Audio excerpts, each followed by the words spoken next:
नमस्कार दोस्तों, स्वागत है आप सभी का आपके अपने यूट्यूब चैनल सरकारी भारत में। फ्रेंड्स, आज की इस वीडियो में हम करने वाले हैं और साइंस जो जनरल साइंस है, सामान्य अध्ययन के क्वेश्चन पूछे जाते हैं, जनरल साइंस के क्वेश्चन पूछे जाते हैं। उसमें टॉप 151 क्वेश्चन 151 प्रश्नों को करेंगे, जो कि परीक्षाओं में चाहे एसएससी की परीक्षा हो, रेलवे की परीक्षा हो, टीचर बनना है, प्राइमरी टू जूनियर लेवल आपका बनना है, तो वहाँ पर इस प्रकार के क्वेश्चंस को बहुत पूछा जाता है। पुलिस के एग्ज़ाम में बहुत पूछा जाता है।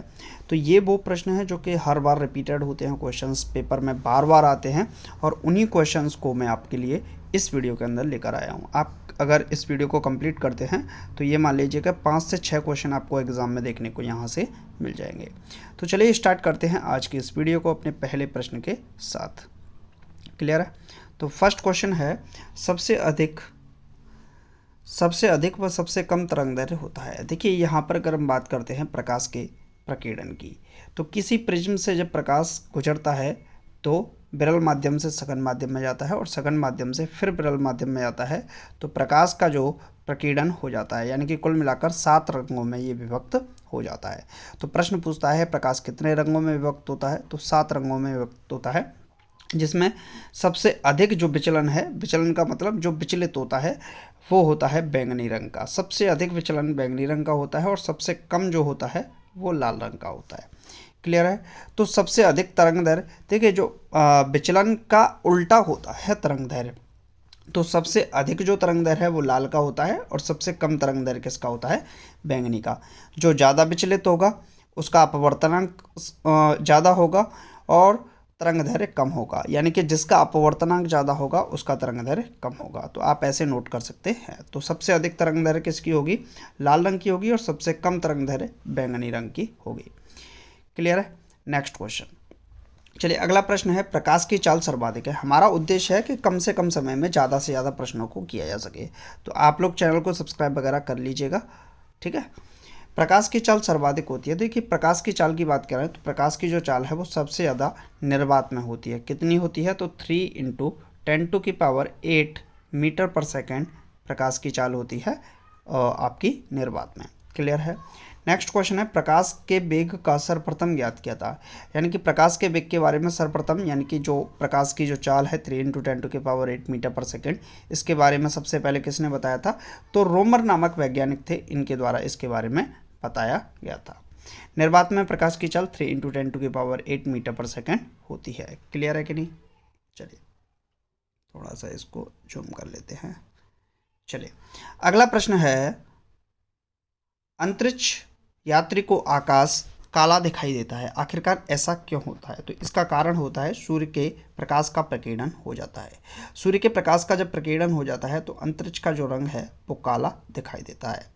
आपको एक घटना याद होगी जिसमें अपोलो प्रथम अंतरिक्ष यात्री कौन थे? संतोष नाम के थे, संतोष यादव थे प्रथम अंतरिक्ष यात्री भारत के। तो उनसे इंदिरा गांधी ने पूछा था कि आपको अंतरिक्ष कैसा दिख रहा है, तो उन्होंने बताया था कि अंतरिक्ष हमको काला दिखाई दे रहा है।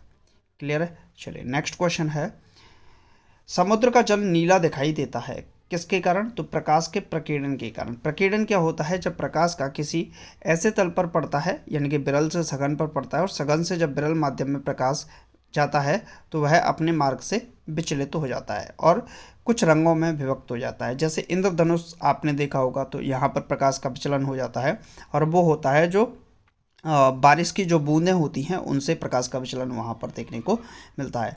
अक्सर इंद्रधनुष में जो प्रकाश का विचलन होता है, यानी कि इंद्रधनुष बनता है, वो सूर्य की विपरीत दिशा में देखा जाता है।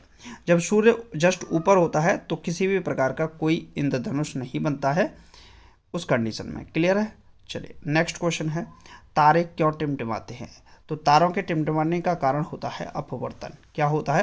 अपवर्तन। अपवर्तन क्या होता है? मान लीजिए कि ये कोई कांच का तल है, यहाँ से प्रकाश की कोई आपतित किरण आती है और आपतित किरण ये मान लीजिए अविलंब है, ये मान लीजिए अविलंब है, तो प्रकाश की किरण आएगी तो कुछ इस तरीके से वो विचलित हो जाती है, यानी कि एक माध्यम से पहले माध्यम से दूसरे माध्यम में जब प्रकाश की किरण चली जाती है तो इसे हम कहते हैं प्रकाश का अपवर्तन। यदि यह इसी माध्यम से आती है और इसी माध्यम में वापस चली जाती है तो इसको कहते हैं हम प्रकाश का परावर्तन। क्लियर है? चलिए नेक्स्ट क्वेश्चन है, रेटिना पर बना प्रतिबिंब होता है। देखिए रेटिना पर बना प्रतिबिंब कैसा होता है, तो रेटिना पर बना प्रतिबिंब होता है वास्तविक, उल्टा और वस्तु से छोटा होता है। कैसा होता है, वस्तु से छोटा होता है। हमारी आंख में जो प्रतिबिंब बनता है वो कहाँ पर बनता है, रेटिना पर ही बनता है। कहाँ पर, रेटिना पर बनता है, और ये अपने आप में वास्तविक होता है, उल्टा होता है और वस्तु से छोटा होता है। जब हम समतल दर्पण में अपनी हजामत करते हैं, यानी कि दाढ़ी बनाने का काम करते हैं या फिर हम बाल काटने का काम करते हैं, तो जो हमारा प्रतिबिंब बनता है वो अपने आप में वास्तविक होता है, उल्टा होता है और वस्तु से छोटा होता है। क्लियर है। चलिए नेक्स्ट क्वेश्चन है, समतल दर्पण में प्रतिबिंब कैसा होता है, तो ये काल्पनिक होता है। तो माफ़ कीजिएगा, समतल दर्पण में कैसा प्रतिबिंब बनता है, काल्पनिक बनता है, वस्तु के बराबर और सीधा बनता है। अगला प्रश्न है, प्रकाश का सबसे अच्छा परावर्तक किसे माना जाता है। प्रकाश का जो सबसे अच्छा परावर्तक है, यानी कि यहाँ पर बोल सकते हैं रिफ्लेक्शन, सबसे ज़्यादा रिफ्लेक्शन किसका में होता है, तो समतल दर्पण में देखने को मिलता है। नेक्स्ट क्वेश्चन है, दो समानांतर दर्पणों के बीच रखी वस्तु का प्रतिबिंब बनता है। दो समानांतर दर्पण हैं इस तरीके से, तो इनके बीच में जो प्रतिबिंब बनेगा वो क्या होता है, अनंत होता है। देखिए यहाँ पर फॉर्मूला होता है 360 डिग्री बटे थीटा -1। ये होता है प्रतिबिंबों की संख्या, कितने प्रतिबिंब बनेंगे। चूँकि दोनों दर्पण एक दूसरे के पैरेलल हैं तो यहाँ पर थीटा बराबर 0 डिग्री हो जाता है। जब यहाँ 0 रखेंगे तो 360 बटा 0 यानी कि ये अपने आप में इन्फिनिटी बन जाएगा। इन्फिनिटी -1 यानी कि इन्फिनिटी ही निकल कर आएगा। जब दो समानांतर दर्पण रखे जाते हैं तो उनके बीच में जो प्रतिबिंबों की संख्या होती है वो अपने आप में अनंत होती है। अगर कोई कोण दे रखा होता है जैसे 30 डिग्री, तो फिर यहाँ पर हम वैल्यू पुट करके निकाल सकते हैं। क्लियर है कि नहीं। अगला प्रश्न है, हवा का बुलबुला जल में व्यवहार करता है। देखिए हवा का जो बुलबुला है वो जल में अवतल लेंस की भांति व्यवहार करता है। जिस प्रकार अवतल लेंस व्यवहार करता है उसी प्रकार से हवा में बुलबुला व्यवहार करता है। अगला प्रश्न है, शरीर की द्वितीय सबसे बड़ी ग्रंथि है। यहाँ पर बात करें शरीर की सबसे बड़ी ग्रंथि कौन सी होती है, तो शरीर की सबसे बड़ी ग्रंथि जो है लीवर है, जिसको हम यकृत के नाम से जानते हैं। आपने देखा होगा, दरअसल यकृत के नाम से, लीवर के नाम से जाना जाता है, और इसी लीवर के कारण ही जॉन्डिस नामक बीमारी यानी कि पीलिया नामक बीमारी देखने को मिलती है। जब बिलिरुबिन नामक पदार्थ का अतिस्रावण होने लगता है तो उस अवस्था में यह पीलिया रोग देखने को मिलता है। क्लियर है। शरीर का द्वितीय सबसे बड़ी ग्रंथि कौन सी है, तो द्वितीय सबसे बड़ी ग्रंथि होती है जैसे हम जठराग्नि कहते हैं, यानी कि अग्नाशय ग्रंथि होती है। कौन सी ग्रंथि होती है, अग्नाशय ग्रंथि होती है। और इसी अग्नाशय ग्रंथि से HCl पेप्सिन नामक एंजाइम्स देखने निकलते हैं। अगला प्रश्न है, हीटर का तार बना होता है। तो हीटर का जो तार बना होता है वो नाइक्रोम का बना होता है। ये प्रश्न काफ़ी ज़्यादा पूछा जाता है। और यहाँ पर अगर बल्ब की बात करें तो बल्ब का जो तार होता है वो किसका बना होता है, टंगस्टन नामक धातु का बना होता है। टंगस्टन नामक धातु का बना होता है। और अगर हम टंगस्टन की बात करें तो इसका जो टेम्परेचर है ये 3400 डिग्री सेंटीग्रेड तक टेम्परेचर को लगभग सहन कर सकता है। नेक्स्ट है, बल्ब का फिलामेंट बना होता है। तो ये प्रश्न आपका हो चुका है, टंगस्टन का बना होता है। बिजली के बल्ब में प्रयुक्त गैस है। देखिए बिजली के बल्ब में अगर हम बात करें तो अक्रिय गैसों का प्रयोग किया जाता है। अक्रिय गैस कौन सी होती हैं, तो आप लोग याद कर सकते हैं, हेमा, नेहा, आरती, कीर्ति, रन। रन को तो याद नहीं कर सकते, नहीं यूज किया जाता है अधिकतर तौर पर। यहाँ पर हीलियम, नियॉन, आर्गन और क्रिप्टॉन का यूज किया जाता है। और ये होता है रेडॉन। रेडॉन का प्रयोग ना के बराबर किया जाता है। या तो उसको अक्रिय निर्वात रखा जाता है, जो बिजली का बल्ब है, या तो उसको निर्वात रखा जाता है, और या फिर उनमें हीलियम, नियॉन, आर्गन या क्रिप्टॉन नामक गैस डाली जाती है। इसके डालने का कारण भी होता है क्योंकि जो बल्ब का फिलामेंट होता है वो होता है टंगस्टन का वायर होता है। किसका होता है, टंगस्टन का वायर। अगर हम ऐसा नहीं करते और वो है ऑक्सीजन के संपर्क में आता है तो उसका ऑक्सीडाइजेशन हो जाता है, जिसके कारण वह झड़कर उसी सतह पर गिर पड़ता है। क्लियर, पिघल जाता है एक तरीके से, तो उसका ऑक्सीडेशन हो जाता है। ऑक्सीडेशन से बचाने के लिए ही अक्रिय गैसों को या नोबल गैसों को उसमें डाला जाता है। नेक्स्ट क्वेश्चन है, फोटोग्राफी में उपयोगी तत्व है। अगला प्रश्न क्या है, फोटोग्राफी। फोटोग्राफी में उपयोगी तत्व क्या होता है, तो सिल्वर ब्रोमाइड का प्रयोग किया जाता है फोटोग्राफी में। प्रश्न बहुत पूछा जाता है, सिल्वर ब्रोमाइड का प्रयोग किस में किया जाता है, तो फोटोग्राफी में किया जाता है। और जो कृत्रिम वर्षा होती है वहाँ वही इसका प्रयोग देखने को मिलता है। अगला प्रश्न है, फोटोग्राफी में फिक्सर यानी कि स्थायीकरण के रूप में प्रयोग होता है तो सोडियम थायोसल्फेट का प्रयोग होता है, यानी कि जो फिक्सर या स्थायीकरण के रूप में प्रयोग होता है सोडियम थायोसल्फेट के का। क्लियर है। तो यहाँ पर फोटोग्राफी में उपयोगी तत्व क्या है, सिल्वर ब्रोमाइड। फिक्सर या स्थायीकरण के रूप में प्रयोग होता है तो सोडियम थायोसल्फेट। और अगला प्रश्न है, फोटोग्राफी में कौन सा अम्ल का प्रयोग किया जाता है, तो देखिए यहाँ पर फोटोग्राफी में ऑक्जेलिक एसिड का प्रयोग किया जाता है। ये ऑक्जेलिक एसिड आपको कहाँ देखने को मिल जाएगा, अगर आप पालक को देखेंगे तो पालक के अंदर आपको ऑक्जेलिक एसिड देखने को मिल जाएगा, टमाटर के अंदर भी ऑक्जेलिक एसिड पाया जाता है, और आपका बैंगन के अंदर भी आपको ऑक्जेलिक एसिड देखने को मिल जाता है। क्लियर है। तो ऑक्जेलिक एसिड आपको कहाँ देखने को मिलेगा, पालक हुआ, टमाटर हुआ, बैंगन हुआ, इनमें ऑक्जेलिक एसिड का प्रयोग किया जाता है, पाया जाता है। और फोटोग्राफी में भी ऑक्जेलिक एसिड का प्रयोग किया जाता है। क्लियर है कि नहीं। तो ये प्रश्न आपके हो गए होंगे। अगला प्रश्न है, तेल दीप की बत्ती में तेल ऊपर उठता है, तेल के ऊपर उठने का कारण क्या है, तो ये केशकत्व की कारण होता है जिसे हम कैपिलरी बोलते हैं। क्या बोलते हैं, कैपिलरी बोलते हैं। कैपिलरी के कारण ही तेल में क्या है, तेल दीप की बत्ती में तेल ऊपर उठता है। अगला प्रश्न है, नेक्स्ट क्वेश्चन, भू स्थिर उपग्रह की ऊंचाई क्या होती है। तो अभी हाल ही में एक एग्जाम हुआ है बीपीएससी का, और ये हुआ था TRE 3.0 का। उसमें ये पूछा गया था, उसमें आंसर दे रखा था लगभग 35,000। ठीक है। तो भू स्थिर यानी कि जियो सैटेलाइट्स होती हैं, जियो स्टेशनरी सैटेलाइट्स होती हैं, उनकी ऊंचाई कितनी होती है, तो लगभग 36,000 किलोमीटर होती है। क्लियर है कि नहीं साथियों। चलिए अगला प्रश्न है, हीरा का चमकना तथा मृग मरीचिका का बनने का कारण क्या है। तो देखिए, हीरे का जो चमकना होता है उसमें आंतरिक परावर्तन होता है, और उसी को हम कहते हैं पूर्ण आंतरिक परावर्तन। मृग मरीचिका क्या होती है, एक तरीके से एक राजस्थान में लगा हुआ पेड़ होता है, और उसी का प्रतिबिंब नीचे की ओर यानी कि ज़मीन में देखने को मिलता है, इसी को मृग मरीचिका कहते हैं।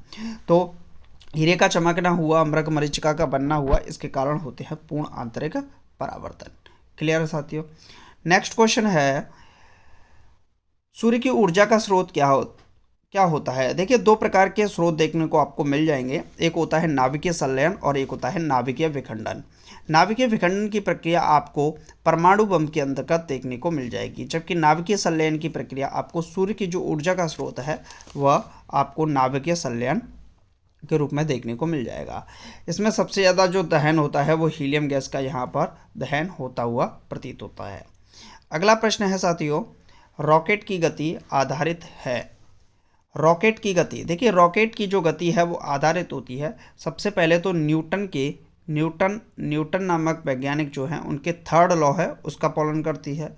दूसरा, ये प्रणोद का पालन करती है, और तीसरा संवेग संरक्षण के सिद्धांत पर आधारित है। यानी कि जो रॉकेट की गति है वो किस पर आधारित है, न्यूटन के थर्ड लॉ पर आधारित है, प्रणोद पर आधारित है, और संवेग संरक्षण के सिद्धांत पर आधारित है। क्लियर है। अगला प्रश्न है साथियों, निकट दृष्टि दोष मायोपिया दूर किया जाता है। निकट दृष्टि दोष की बात करें तो निकट दृष्टि दोष में रेटिना से पहले ही प्रतिबिंब का बन जाना निकट दृष्टि दोष कहलाता है। उस अवस्था में इस प्रकार के व्यक्ति के लिए अवतल लेंस का प्रयोग किया जाता है। अगर दूरदृष्टि दोष की बात करें तो यहाँ पर उत्तल लेंस का प्रयोग किया जाता है। किसका, उत्तल लेंस का प्रयोग किया जाता है। क्लियर है। चलिए नेक्स्ट क्वेश्चन है, निकट दृष्टि दोष का कारण क्या है, तो नेत्र लेंस का मोटा तथा फोकस दूरी का कम हो जाना होता है। अर्थात वही हो गया कि जब रेटिना से पहले ही प्रतिबिंब का बन जाता है तो उस अवस्था में निकट दृष्टि दोष देखने को मिलता है। दीर्घ दृष्टि दोष या फिर दूर दृष्टि दोष हाइपर पर मेट्रोपिया दूर किया जाता है, तो ये उत्तल लेंस के प्रयोग से किया जाता है। नेक्स्ट क्वेश्चन है, अभी थोड़ी देर पहले ही मैंने आपको बता दिया था, परमाणु बम का सिद्धांत आधारित है, तो यह नाभिकीय विखंडन की प्रक्रिया पर आधारित है। आखिरकार नाभिकीय विखंडन की प्रक्रिया को किस प्रकार नियंत्रित किया जा सकता है, तो मंदक के रूप में अगर हम यूज़ करें तो D2O यानी कि भारी जल का प्रयोग यहाँ पर करते हैं। हाइड्रोजन बम का सिद्धांत किस पर आधारित है, तो नाभिकीय संलयन की प्रक्रिया पर आधारित है। नेक्स्ट क्वेश्चन है, ग्रीन हाउस प्रभाव गैस है, तो जो ग्रीन हाउस गैस प्रभाव है वो क्या है, कार्बन डाइऑक्साइड है, यानी कि CO2 इसके लिए मुख्य जिम्मेदार है। अगला प्रश्न है, दाढ़ी बनाने तथा आँख कान नाक की जांच प्रयोग हेतु प्रयोग किया जाता है। तो ये भी पूछ लिया जाता है ईएनटी जो डॉक्टर होते हैं वो किसके प्रयोग करते हैं, किस दर्पण का प्रयोग करते हैं, तो अवतल दर्पण का प्रयोग करते हैं।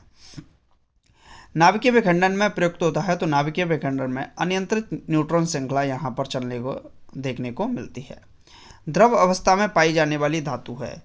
देखिए द्रव अवस्था में पाई जाने वाली धातु की अगर बात करेगा तो ये होती है Hg, यानी कि पारा होती है, जिसका परमाणु क्रमांक कितना है, 80 है। द्रव अवस्था में पाई जाने वाली, अगर कल के लिए पूछ ले आपसे अधातु क्या है, तो अधातु द्रव अवस्था में जो पाई जाती है वो है ब्रोमीन। क्या है, ब्रोमीन। ब्रोमीन ऐसी अधातु है जो कि द्रव अवस्था में पाई जाती है। क्लियर है। और ये प्रश्न आपसे पूछ भी लिया, द्रव के रूप में पाया जाने वाला एकमात्र धातु क्या है, तो ब्रोमीन है। अगला प्रश्न है साथियों, 1 मिनट,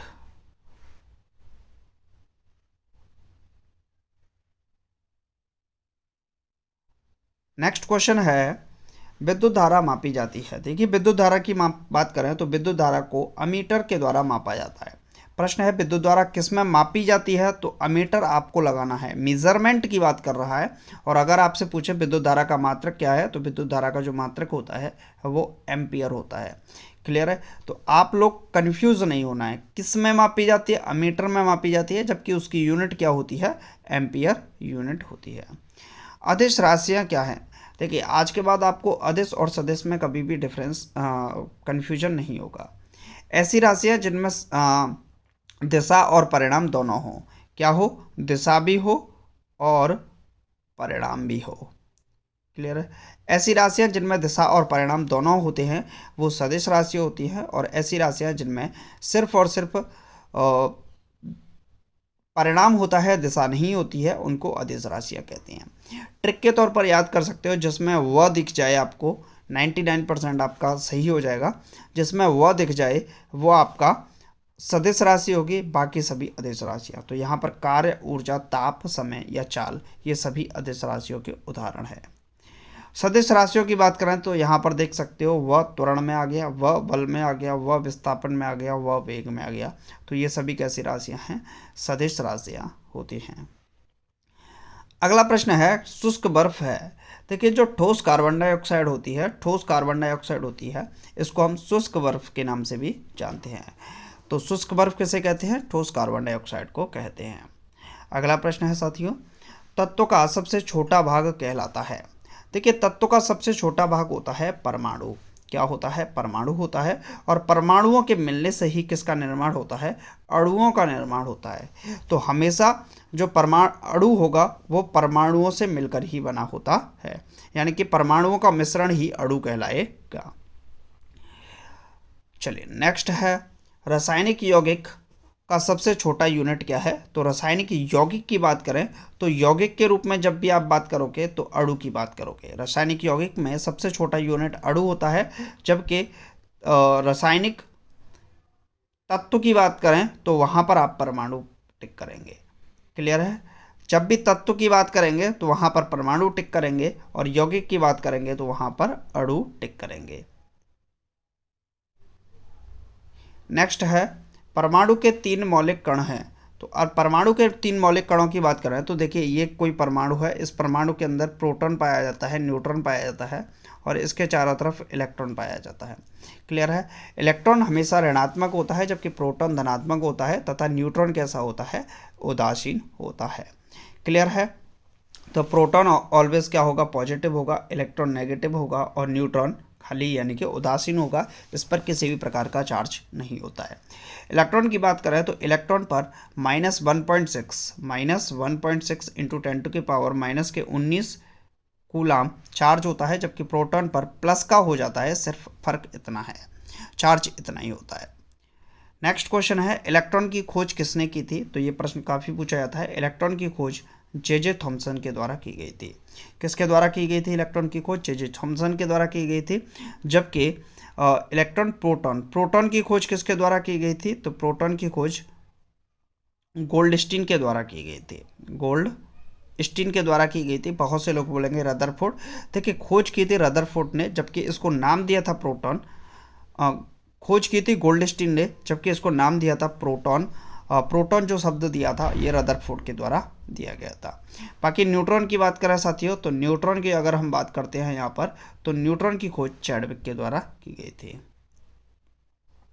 प्रोटॉन की खोज गोल्डस्टीन ने, न्यूट्रॉन की खोज जेम्स चैडविक ने की थी। इलेक्ट्रॉन कैसा होता है, तो इलेक्ट्रॉन के बारे में बता दिया मैंने, ऋणावेशित होता है, जबकि प्रोटॉन धनावेशित कण होता है और न्यूट्रॉन आवेशहीन कण होता है, इस पर किसी भी प्रकार का कोई चार्ज नहीं होता है। अगला है पॉजिट्रॉन की खोज की थी, तो पॉजिट्रॉन की खोज किसने की थी, तो एंडरसन के द्वारा की गई थी। जो वैज्ञानिक हैं एंडरसन, इनके द्वारा पॉजिट्रॉन की खोज की गई थी। अगला प्रश्न है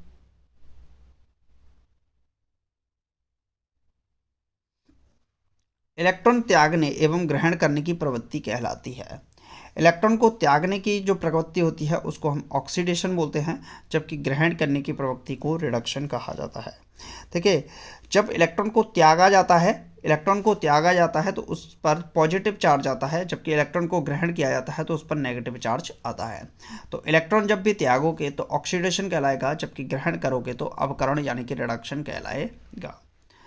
नेक्स्ट क्वेश्चन है प्रोटॉन का भार इलेक्ट्रॉन के भार का कितना गुना होता है, तो प्रोटॉन का जो भार है वो इलेक्ट्रॉन की तुलना में 1836 गुना होता है। काफ़ी ज़्यादा पूछा जाता है एग्जाम में, और ये प्रश्न वनडे एग्जाम में बहुत पूछा जाता है। चलिए नेक्स्ट क्वेश्चन है वैद्युत अपघटन में ऑक्सीकरण यानी कि ऑक्सीडेशन होता है, तो ऑक्सीडेशन कहाँ पर होता है, एनोड पर देखने को मिलेगा। तो वैद्युत अपघटन में ऑक्सीडेशन कहाँ पर देखने को मिलेगा, एनोड पर देखने को मिलेगा, क्योंकि एनोड पॉजिटिव चार्ज की प्लेट होती है, जबकि कैथोड नेगेटिव चार्ज की प्लेट होती है। अगला प्रश्न है परमाणु के नाभिक की खोज किसने की थी, तो परमाणु के नाभिक की खोज रदरफोर्ड के द्वारा की गई थी। किसके द्वारा, रदरफोर्ड के द्वारा नाभिक की खोज की गई थी। परमाणु के नाभिक में होते हैं, तो परमाणु के नाभिक में प्रोटॉन और न्यूट्रॉन होते हैं। प्रोटॉन धनावेशित होता है, न्यूट्रॉन उदासीन होता है, जबकि इलेक्ट्रॉन ऋणावेशित होता है। चलिए अगले प्रश्न पर चलते हैं। 1 मिनट। क्वेश्चन है ऐसे परमाणु जिनके परमाणु क्रमांक समान परंतु द्रव्यमान संख्या भिन्न होती है, ऐसे परमाणु को हम समस्थानिक के नाम से जानते हैं। किसके नाम से जानते हैं, समस्थानिक के नाम से जानते हैं, जिनके परमाणु क्रमांक समान होते हैं जबकि द्रव्यमान संख्या क्या होती है, भिन्न भिन्न होती है। ऐसे परमाणु जिनकी द्रव्यमान संख्या समान होती है लेकिन परमाणु क्रमांक यानी कि परमाणु संख्या भिन्न भिन्न होती है, उनको हम समभारिक के नाम से जानते हैं। आवर्त सारणी की बात करें तो आवर्त सारणी में उदग्र और क्षैतिज, उदग्र होगा सीधा और क्षैतिज होगा इस तरीके से। स्तंभों की संख्या कितनी होती, स्तंभों को कहते हैं, तो उदग्र जो होते हैं उनको हम वर्ग कहते हैं, जबकि क्षैतिज जो होते हैं उनको हम आवर्त कहते हैं। आवर्तों की कुल संख्या 7 होती है। जो आधुनिक आवर्त सारणी है जो कि मोजले के द्वारा दी गई है, उसमें आवर्तों की संख्या 7 है, जबकि वर्ग यानी कि उदग्र की संख्या कितनी है, 18 होती है। क्लियर है। चलिए आधुनिक आवर्त नियम का प्रतिपादन किया था, तो आधुनिक आवर्त नियम का प्रतिपादन किसके द्वारा किया गया था, मोजले के द्वारा किया गया था। नेक्स्ट क्वेश्चन है आधुनिक आवर्त सारणी में वर्गों और आवर्तों की कुल संख्या है, वर्ग कितने हैं, 18 हैं, जबकि आवर्तों की संख्या 7 है। नेक्स्ट क्वेश्चन है नॉन स्टिक बर्तन बने होते हैं।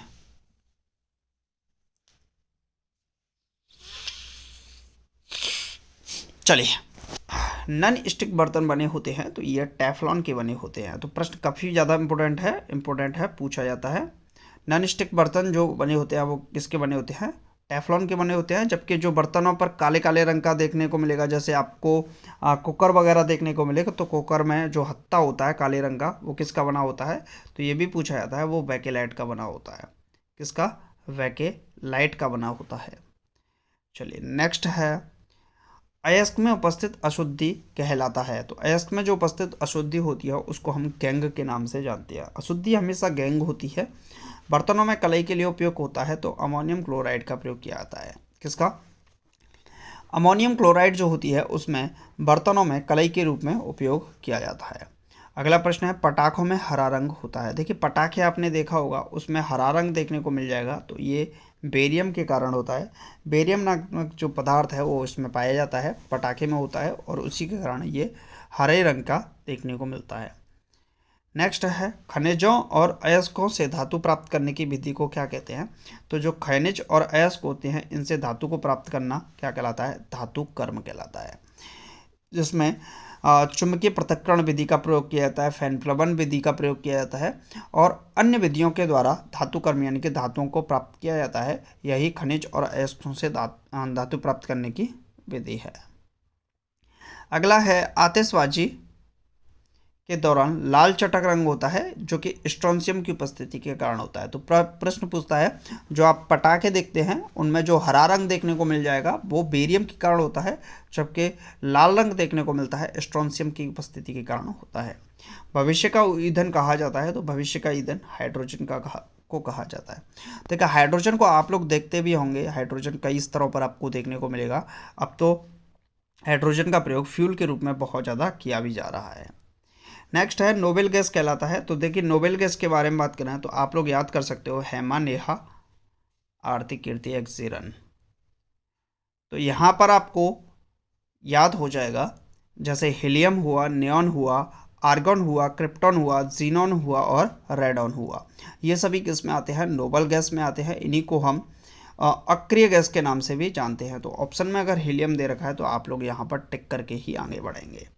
क्लियर है भाई? चलिए, सर्वाधिक हल्की तत्व है। सर्वाधिक हल्का तत्व क्या होता है? हल्की गैस को जो होती है वो क्या है? हाइड्रोजन।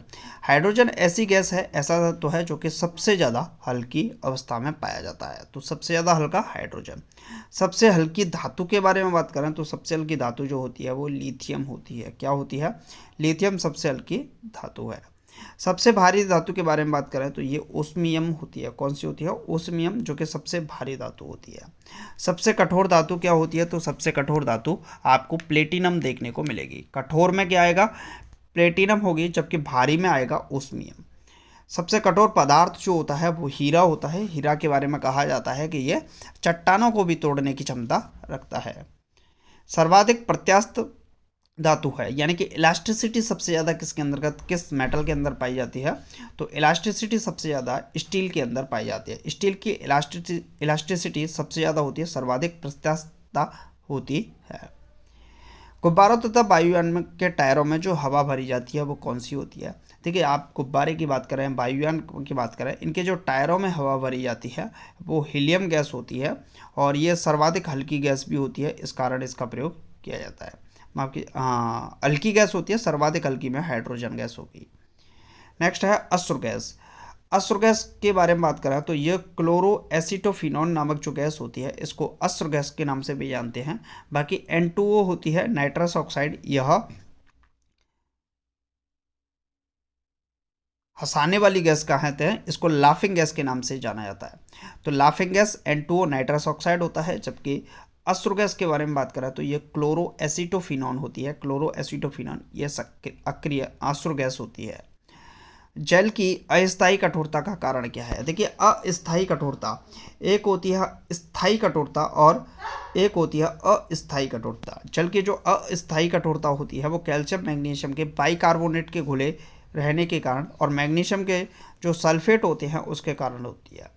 तो अगर कैल्शियम और मैग्नीशियम के कार्बोनेट की बात की जाए तो इनके कारण होती है स्थायी कठोरता, जबकि बाइकार्बोनेट की बात की जाए, कैल्शियम और मैग्नीशियम के जो बाइकार्बोनेट के घुले रहने के कारण यह अस्थायी कठोरता होती है। तो दो प्रकार की कठोरता जल के अंदर देखने को मिलती है, एक होती है अस्थायी कठोरता और एक होती है स्थायी कठोरता। अस्थायी कठोरता में आपका बाइकार्बोनेट्स होंगे कैल्शियम मैग्नीशियम के, जबकि स्थायी कठोरता में सिर्फ और सिर्फ कार्बोनेट्स होते हैं। अगला प्रश्न है जल का शुद्ध रूप है। देखिए जल के शुद्ध रूप की बात करें तो ये होता है वर्षा का जल। वर्षा का जल जो होता है ये शुद्ध रूप में होता है। और एक बात करें वर्षा का जल और एक होता है आसुत जल। देखिए आसुत जल जो होता है इसका पीएच वैल्यू लगभग 7 होता है, वर्षा के जल का भी पीएच वैल्यू लगभग 7 होता है। लेकिन जो आसुत जल है इसमें से विद्युत धारा का कुछ चालन नहीं किया जा सकता, जबकि जो वर्षा का जल है इसमें कुछ हद तक इसमें विद्युत चालन किया जा सकता है। तो ये प्रश्न काफ़ी ज़्यादा पूछा जाता है। अगला प्रश्न है D2O यानी कि भारी जल का अणु भार होता है। तो भारी जल का अणु भार 20 होता है, जबकि H2O का जो अणु भार होता है वो 18 होता है। चलिए भारी जल का रासायनिक नाम ड्यूटेरियम ऑक्साइड होता है, ये आपको पता ही होगा। कृत्रिम वर्षा के रूप में अगर बात करें, कृत्रिम वर्षा के रूप में प्रयोग में लाया जाता है तो सिल्वर आयोडाइड का प्रयोग किया जाता है। देखिए सिल्वर ब्रोमाइड जो होती है वो फोटोग्राफिक प्लेट पर इसका प्रयोग किया जाता है, फोटोग्राफिक प्लेट पर प्रयोग किया जाता है सिल्वर ब्रोमाइड, जबकि सिल्वर आयोडाइड जो होता है वो कृत्रिम वर्षा के रूप में इसका प्रयोग किया जाता है। लोहे के किस रूप में कार्बन की मात्रा न्यूनतम होती है? तो जो लोहे का पिटवा लोहा होता है, कौन सा लोहा? पिटवा जो लोहा होता है इसमें कार्बन की मात्रा न्यूनतम होती है। तो प्रश्न पूछ सकता है लोहे के किस रूप में कार्बन की मात्रा न्यूनतम होती है? तो पिटवा लोहे में कार्बन की मात्रा न्यूनतम होती है।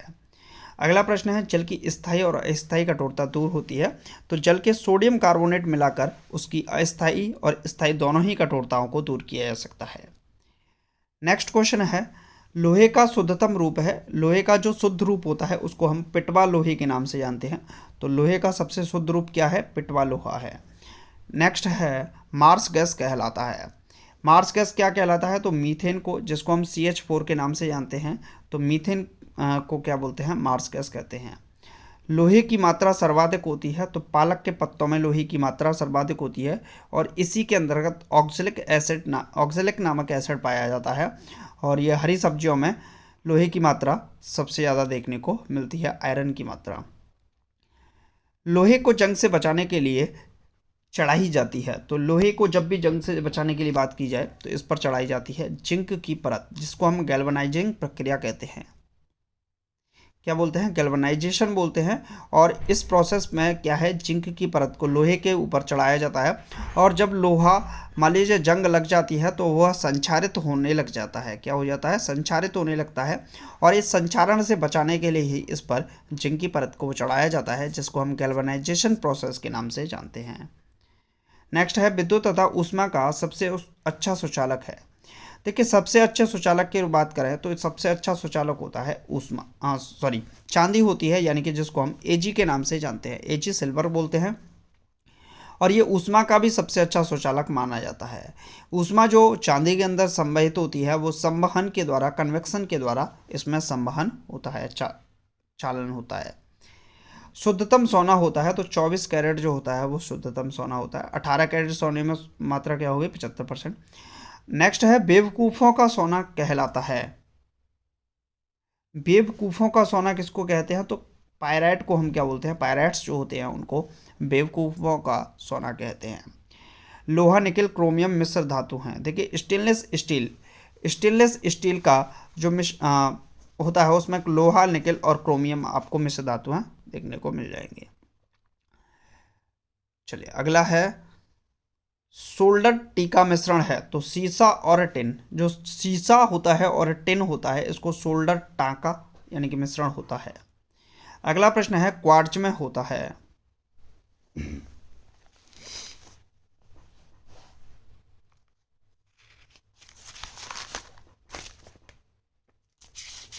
चलिए क्वार्ट्ज में होता है सिलिकॉन और ऑक्सीजन, ये दोनों ही पाए जाते हैं क्वार्ट्ज में। क्या पाया जाता है? सिलिकॉन पाया जाता है और ऑक्सीजन पाया जाता है क्वार्ट्ज में। नेक्स्ट क्वेश्चन है साथियों प्राकृतिक रबर बहुलक है। प्राकृतिक रबर बहुलक है।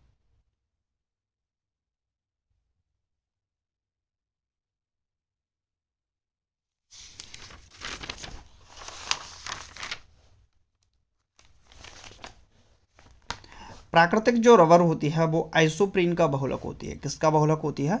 आइसोप्रीन का बहुलक होती है प्राकृतिक रबर। चलिए नेक्स्ट है सबसे उत्तम कोयला है।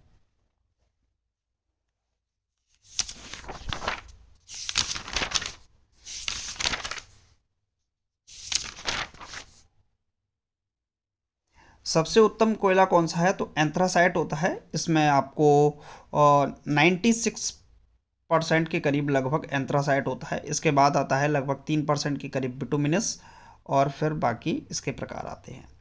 कांसा मिश्र धातु होती है, तो तांबे और टिन का जो प्रयोग होता है कांसे मिश्र धातु के रूप में प्रयोग किया जाता है, तो तांबा और टिन दोनों ही कांसा मिश्र धातु हैं। कच्चे फलों को पकाने के लिए प्रयोग किया जाता है, तो देखिए एथिलीन का प्रयोग किया जाता है और एसिटिलीन का प्रयोग किया जाता है। जो एसिटिलीन होता है ये कृत्रिम होता है, यानी कि मानव द्वारा बनाया गया है, जबकि एथिलीन जो होता है वो प्राकृतिक है, और ये एकमात्र बोल सकते हैं पादप हार्मोन होता है जो कि गैसीय अवस्था में पाया जाता है। तो ये प्रश्न भी आपसे पूछा जा सकता है। एकमात्र पादप हार्मोन जो कि गैसीय अवस्था में पाया जाता है तो ये एथिलीन होता है और ये फलों को पकाने के लिए प्रयोग किया जाता है, जबकि एसिटिलीन कृत्रिम होता है, इसका भी प्रयोग फलों को पकाने के लिए किया जाता है। नेक्स्ट क्वेश्चन है, लोहे को इस्पात में बदलने के लिए मिलाया जाता है। लोहे को इस्पात में बदलने के लिए निकेल धातु का प्रयोग किया जाता है। किसका प्रयोग किया जाता है? निकेल धातु का प्रयोग किया जाता है। नेक्स्ट है, कैमरा, दूरबीन के लेंस, विद्युत बल्ब तथा धूप चश्मा का प्रयोग होता है तो फ्लिंट कांच का प्रयोग होता है। किसका? फ्लिंट कांच का प्रयोग किया जाता है। अगला प्रश्न है, पारा का प्रमुख अयस्क है। पारे का जो प्रमुख अयस्क होता है ये होता है सिनेबार। ये आपको पता होना चाहिए, इंपॉर्टेंट है। पारे का प्रमुख अयस्क क्या होता है? सिनेबार होता है। नेक्स्ट है, कैल्शियम, पोटेशियम और कैडमियम अयस्क हैं। कैल्शियम हुआ, पोटेशियम हुआ, कैडमियम हुआ, ये किसके होते हैं? तो कैल्शियम डोलोमाइट, पोटेशियम नाइटर और कैडमियम ग्रेनोकाइट अयस्क होते हैं। तो कैल्शियम की बात करें तो इसका अयस्क होता है डोलोमाइट, पोटेशियम का होता है नाइटर और कैडमियम की बात करें तो इसका होता है ग्रेनोकाइट। क्लियर है। अगला क्वेश्चन है, एलपीजी लिक्विफाइड पेट्रोलियम गैस में गंध के लिए मिलाया जाता है तो इसके अंदर सल्फर के यौगिक मिथाइल मरकैप्टाइन का प्रयोग किया जाता है। जो घर में एलपीजी सिलेंडर्स का यूज़ किया जाता है, जब वो लीकेज होते हैं तो आपको एक झट से पता चल जाता है कि ये लीक हो गए हैं, तो उसका कारण क्या है? तो सल्फर के यौगिक होते हैं मिथाइल मरकैप्टाइन, उसका प्रयोग इसमें किया जाता है। नेक्स्ट क्वेश्चन है साथियों, हीरा का आपेक्षिक घनत्व और अपवर्तनांक होता है। हीरे की बात करें तो इसका आपेक्षिक घनत्व 2.2 और हीरा का आपेक्षिक घनत्व 2.2 और अपवर्तनांक कितना होता है? 2.417 होता है। चलिए अगले प्रश्न की तरफ चलते हैं। एक मोल बराबर है, एक मोल जो बराबर होता है वो एक एवोगाड्रो संख्या के बराबर होता है और इसकी संख्या होती है 6.023 इंटू 10⁻23 है। ये कितना होगा? 10⁻23। तो एक मोल की बात करें, एक एवोगाड्रो संख्या की बात करें तो ये 6.023 इंटू 10⁻23 के बराबर होती है। तो प्रश्न नीचे आ भी गया है, एक एवोगाड्रो नंबर 6.023 इंटू 10⁻23। अगला प्रश्न है साथियों, बर्फ का द्रवणांक और हिमांक होता है। बर्फ की बात करें तो बर्फ एक तरीके से जल है और जल का जो हिमांक होता है, द्रवणांक होता है, वो 0 डिग्री होता है और हिमांक भी कितना होता है? 0 डिग्री। इसके अगर क्वथनांक की बात करें, क्वथनांक की बात करें तो ये होता है 100 डिग्री सेंटीग्रेड। क्लियर है? कितना होगा? 100 डिग्री सेंटीग्रेड होता है और परम ताप कितना हो जाएगा? 273 के करीब इसमें देखने को मिलता है। तो वो केल्विन में होगा, वो बात अलग है। क्लियर है। चलिए नेक्स्ट है, रिएक्टर में नियंत्रक क्षण के रूप में प्रयोग होता है। रिएक्टर में जो नियंत्रक क्षण है उसमें प्रयोग होता है तो कैडमियम और बोरोन की छड़ का प्रयोग किया जाता है। एक तो रिएक्टर में नियंत्रक छड़ के रूप में कैडमियम बोरोन का प्रयोग किया जाता है, बोरोन की छड़ का प्रयोग किया जाता है। अन्यथा इसके स्थान पर हम D2O भारी जल का भी प्रयोग कर देते हैं बंधक के रूप में। नेक्स्ट है, अर्धचालक का उदाहरण कार्बन, सिलिकॉन, जर्मेनियम है। तो अर्धचालक पर ताप का क्या प्रभाव पड़ता है? देखिए सेमीकंडक्टर्स की बात करें तो सेमीकंडक्टर में आपका कार्बन आ जाता है, सिलिकॉन आ जाता है, जर्मेनियम आ जाता है और इन पर टेम्परेचर का क्या प्रभाव पड़ता है? तो जब भी टेम्परेचर बढ़ेगा तो जब भी टेम्परेचर बढ़ता है तो ताप बढ़ने पर चालकता बढ़ती है और घटने पर इसकी चालकता घटती है। क्लियर है। नेक्स्ट क्वेश्चन है, अतिचालक को प्रतिरोधकता होती है। अतिचालक की प्रतिरोधकता क्या होती है? तो अतिचालक की प्रतिरोधकता 0 होती है। मतलब बहुत ज़्यादा जो चालकता होती है, अधिकतम चालकता जो होती है उसमें प्रतिरोधकता क्या होता है? रेजिस्टिविटी होती ही नहीं है, ना के बराबर होती है, जो कि 0 हो जाती है। अगला प्रश्न है, सोडा वाटर विलयन है।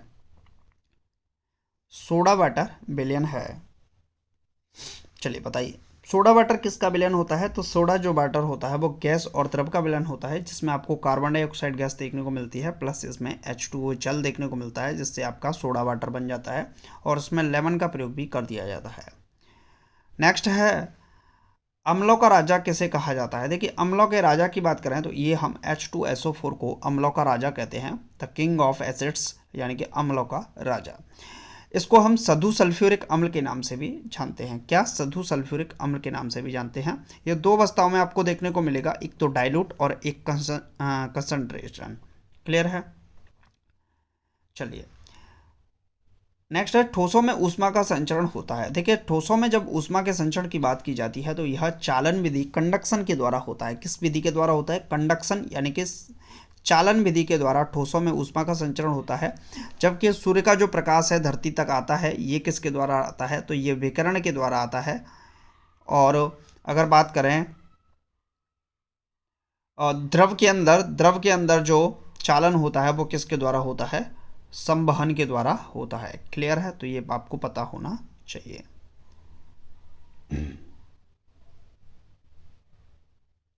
चलिए नेक्स्ट क्वेश्चन है, कान पर ध्वनि का प्रभाव रहता है। देखिए कान पर ध्वनि का जो प्रभाव होता है उसी को हम बोलते हैं प्रतिध्वनि। जो प्रतिध्वनि होती है वो कितने समय पे? 110 सेकंड तक कान पर ध्वनि का प्रभाव रहता है। ये प्रश्न अलग है। कान पर ध्वनि का प्रभाव क्या रहता है? 110 सेकंड तक कान पर ध्वनि का प्रभाव रहता है। और प्रतिध्वनि सुनने के लिए कितनी ज़रूरत है? तो लगभग 17.2 मीटर के करीब, किताबों में 17.2 दे रखा है, तो 17.2 मीटर के करीब आपका श्रोता और परावर्तक सतह के बीच की न्यूनतम दूरी होनी चाहिए। तो इसको आप लोग फीट में बदल लीजिएगा, कभी कभी फीट में पूछ लिया जाता है। और समय की बात करें तो 1/10 सेकेंड, 1/10 सेकेंड का समय होना चाहिए। और 17.2 मीटर की बीच की दूरी होनी चाहिए श्रोता और परावर्तक तल के बीच की, तभी परावर्तक ध्वनि आपको सुनाई देगी। और इसी को हम प्रतिध्वनि के नाम से भी जानते हैं। अनप्रस्थ तरंग का उदाहरण है, तो देखिए अनप्रस्थ तरंगें जो होती हैं वो विद्युत चुम्बकीय तरंगें आपको देखने को मिलेंगी, प्रकाश तरंगें जो देखने को मिलेंगी, और जल की सतह पर जो तरंगें आपको देखने को मिलेंगी, ये सभी अनुप्रस्थ तरंगों के रूप में देखने को मिलती हैं। जबकि अनुदैर्ध्य तरंगों की बात करें तो आप लोगों को याद करने का मैं ट्रिक भी बता देता हूँ। तो देखिए इसमें स आया अनुप्रस्थ, तो यहाँ भी प्रकाश, तो इस तरीके से याद कर लीजिएगा। और अनुदैर्ध्य ध ध ध से ध्वनि। क्लियर है? तो याद हो जाएगा, बहुत आसान है। अनुदैर्ध्य तरंग का उदाहरण क्या है? तो ध्वनि तरंगें उदाहरण होती हैं। अगला है ध्वनि तरंगें गमन करती हैं। तो ध्वनि तरंगें हमेशा किस प्रकार से जो गति करती हैं वो लंबवत गति करती हैं। जबकि अनुप्रस्थ तरंगें क्या होती हैं? माध्यम की दिशा के अनुरूप ही गति करती हैं। नेक्स्ट है, मनुष्य नहीं सुन सकता है। तो मनुष्य क्या है? पराश्रव्य ध्वनि को नहीं सुन सकता है। देखिए एक होती है श्रव्य, एक होती है अपश्रव्य। अपश्रव्य होती है 0 से 20 हर्ट्ज के बीच की दूरी जो होती है वो अपश्रव्य होती है। 20 हर्ट्ज से 20,000 हर्ट्ज के बीच की जो ध्वनि होती है उसको हम श्रव्य ध्वनि कहते हैं। और 20,000 हर्ट्ज से जो ऊपर की ध्वनि होती है उसको हम पराश्रव्य ध्वनि के नाम से जानते हैं। तो 0 से 20 अपश्रव्य, 20 से 20,000 और श्रव्य, और 20,000 से ऊपर की जो ध्वनि होती है उसको हम पराश्रव्य ध्वनि के नाम से जानते हैं। सेकंड लोलक का आवर्तकाल क्या होता है? तो 2 सेकंड का होता है। जब कोई लोलक यहाँ पर इस तरीके से लटका दिया जाए तो इसका जो एक आवर्तकाल होगा वो 2 सेकंड का कंप्लीट माना जाता है। नेक्स्ट है, मानव नेत्र की स्पष्ट दृष्टि की न्यूनतम दूरी होती है। तो मानव नेत्र की स्पष्ट दृष्टि की न्यूनतम दूरी कितनी होगी? 25 सेंटीमीटर होगी। जबकि अधिकतम दूरी की बात की जाए तो फिर उस स्थिति में अनंत हो जाती है। सामान्य आँख के लिए दूरबिंदु कितना होगा? तो दूरबिंदु हमेशा अनंत होता है, तो आप लोगों को इसमें कंफ्यूज नहीं होना है। नेक्स्ट है, कैप्सूल का जो आवरण है वो किसका बना होता है? तो कैप्सूल का जो आवरण है वो स्टार्च का बना हुआ होता है। कैप्सूल का आवरण किसका बना होता है? स्टार्च का बना हुआ होता है। अंडे का आवरण किसका बना होता है? तो ये प्रश्न पूछता है। कैल्शियम कार्बोनेट CaCO3 का बना होता है अंडे का आवरण। क्लियर है? तो 2 प्रश्न बनते हैं। अंडे का आवरण किसका बना होता है? तो कैल्शियम कार्बोनेट का। जबकि जो कैप्सूल का आवरण होता है वो स्टार्च का बना हुआ होता है। इसी वजह से आप कैप्सूल को हाथ में लेते हैं तो वो कुछ मेल्ट होने लगता है, यानी कि उसमें एक तरीके से शुगर ही होती है, शर्कराएँ पाई जाती हैं। सामान्य व्यक्ति का सामर्थ्य होता है। तो सामान्य व्यक्ति की बात करें तो इसका सामर्थ्य 0.005 से 1 अश्वशक्ति हॉर्स पावर होती है। और एक अश्वशक्ति कितने के बराबर होती है? तो 746 वाट के बराबर होती है। कितनी? 746 वाट। तो मान लीजिए कि लगभग ऑन एवरेज बात करें तो 0.005 से 1 हॉर्स पावर के बीच में, तो 0.5 हॉर्स पावर मान लेते हैं। तो यहाँ पर हम बोल सकते हैं कि एक व्यक्ति की हॉर्स पावर कितनी है? आधा हॉर्स पावर होती है, यानी कि एक तरीके से 350 वाट के करीब यहाँ पर शक्ति होती है। नेक्स्ट है, चलिए अगला प्रश्न है, मानव शरीर में भोजन के पाचन के संदर्भ में लाइपेज का स्राव मुख्यतः होता है। देखिए लाइपेज का जो स्राव होता है, लाइपेज नामक एंजाइम का जो स्राव होता है, ये आपको अग्नाशय से होता है। लाइपेज का काम होता है वसा का, वसा जो होती है इसको तोड़ने का काम होता है लाइपेज का। तो लाइपेज का मुख्य से स्राव कहाँ से होता है? तो लाइपेज का मुख्यतः स्राव अग्नाशय ग्रंथि से होता है। वह तत्व जो मानव जाति में प्राकृतिक रूप से नहीं पाया जाता है, तो मानव जाति में प्राकृतिक रूप से नहीं पाया जाता है वह है सीसा। सीसा मानव जाति में प्राकृतिक रूप से नहीं पाया जाता है। वह जब यौगिक जिसके प्रयोग द्वारा अपघटन की प्रक्रिया को किण्वन के द्वारा किया जाता है, तो यह प्रकिण्वन एंजाइम है। क्लियर है? गुर्दे की संरचनात्मक एवं कार्यात्मक यूनिट है। देखिए गुर्दा जो है, गुर्दे की जो संरचनात्मक एवं कार्यात्मक जो यूनिट होती है वो होती है नेफ्रॉन्स। क्या होती है? नेफ्रॉन्स, जिसे हम वृक्क की यूनिट भी के नाम से भी जानते हैं। छोटे लगभग 10-12 लाख के करीब होते हैं शायद नेफ्रॉन्स, उनके द्वारा गुर्दे का निर्माण होता है। मानव जठर में प्रोटीन पाचन के लिए उत्तरदायी अनुकूलतम रिवेश है। तो ये क्या होता है? प्रोटीन एक तरीके से अम्लीय होता है, जिसमें HCl निकलता है। नेक्स्ट है खाद्य प्रोटीन के दो सबसे समृद्ध जल स्रोत हैं, तो सोयाबीन हुआ और मूंगफली हुई। सोयाबीन और मूंगफली ये खाद्य प्रोटीन के सबसे ज़्यादा, इनमें सबसे ज़्यादा प्रोटीन देखने को मिलेगा। शरीर की सबसे बड़ी अंतःस्रावी ग्रंथि है, तो अंतःस्रावी ग्रंथि की बात करें तो ये होती है थायराइड नामक ग्रंथि। ये गले के थोड़ी सी नीचे होती है और इसके जस्ट पीछे ही पैराथायरॉयड नामक ग्रंथि पाई जाती है। थायराइड ग्रंथि में आयोडीन की कमी से ही घेंगा रोग हो जाता है और थायराइड के अल्प स्रावण से क्या होता है? और मिक्सड एडिमा नामक बीमारी हो जाती है। आजकल दूध को संतुलित आहार नहीं माना जाता है, क्योंकि इसका अभाव क्या है? इसमें विटामिन सी और आयरन की कमी होती है। इस कारण वह अंग जिसमें पानी, वसा और विभिन्न अपशिष्ट उत्सर्जित होते रहते हैं, तो उसे क्या बोलते हैं? वृक्क बोलते हैं, जिसको हम किडनी के नाम से भी जानते हैं। क्लियर है? किडनी के नाम से। और इसकी यूनिट जो होती है वो क्या होती है? नेफ्रॉन्स होती है। अगला प्रश्न है शरीर की सबसे बड़ी अंतःस्रावी ग्रंथि कौन सी है? तो थायराइड ग्रंथि है। ये रिपीटेड है, ये क्वेश्चन भी रिपीट है। यहाँ से करते हैं। रक्त में नाइट्रोजनी अपशिष्ट जमा होने से 3 रना काम नहीं कर पाता, तो ये क्या है? वृक्क है। क्वेश्चन ढंग से नहीं छपा है।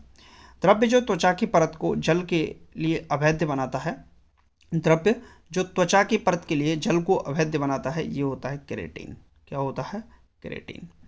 मानवीय महिलाओं में प्रजननीय अंडाणु उत्पादन में कौन सा हार्मोन तेजी से स्रावित होता है? तो ये होता है ल्यूटिनाइजिंग हार्मोन।